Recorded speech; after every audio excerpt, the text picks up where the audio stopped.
Assalamualaikum warahmatullahi wabarakatuh. Perkenalkan, nama saya Misbara Biotul Adawiyah dari 11 IPA 3. Saya Nabila Safira dari kelas 11 IPA 3. Di sini kita akan melakukan percobaan tentang reaksi endoterm dan eksoterm.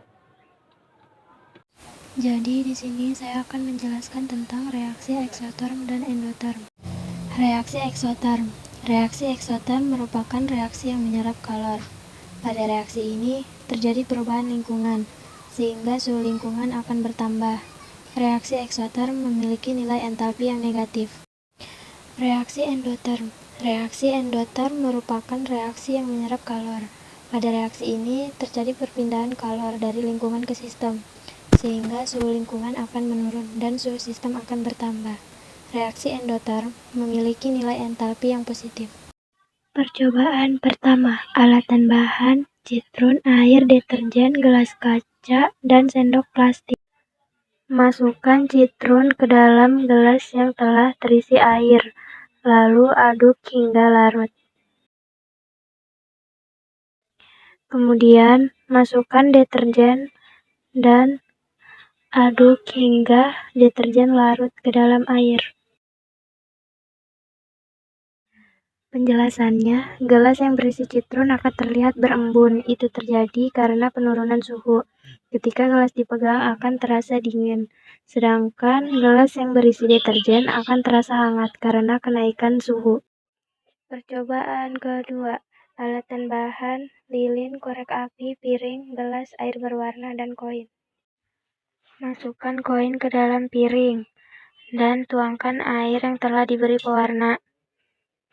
Cara mengambil koin tanpa menyentuh air. Pertama-tama, masukkan lilin ke dalam piring. Setelah itu, nyalakan lilin menggunakan korek api. Tutup lilin dengan gelas dan tunggu hingga airnya meresap. Kesimpulan, hal itu bisa terjadi karena perpindahan kalor dari lingkungan ke sistem yang beratnya reaksi tersebut merupakan reaksi endoterm.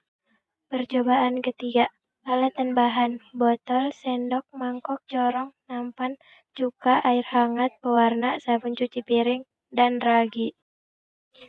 Masukkan cuka ke dalam botol. Lalu, masukkan sabun cuci piring ke dalam botol sedikit demi sedikit. Setelah itu, masukin pewarna ke dalam botol. Lalu, tuangkan air ke dalam botol. Goncangkan semua bahan yang tadi telah dimasukkan ke dalam botol.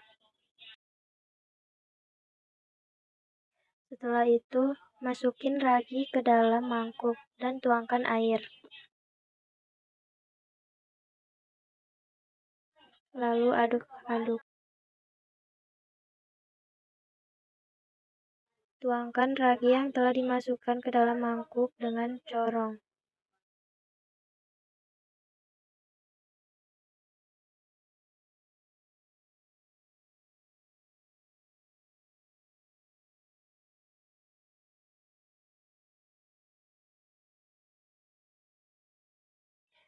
Kesimpulan, cuka bereaksi dengan ragi yang menyebabkan adanya gelembung halus. Setelah bereaksi, suhu pada sistem mengalami peningkatan.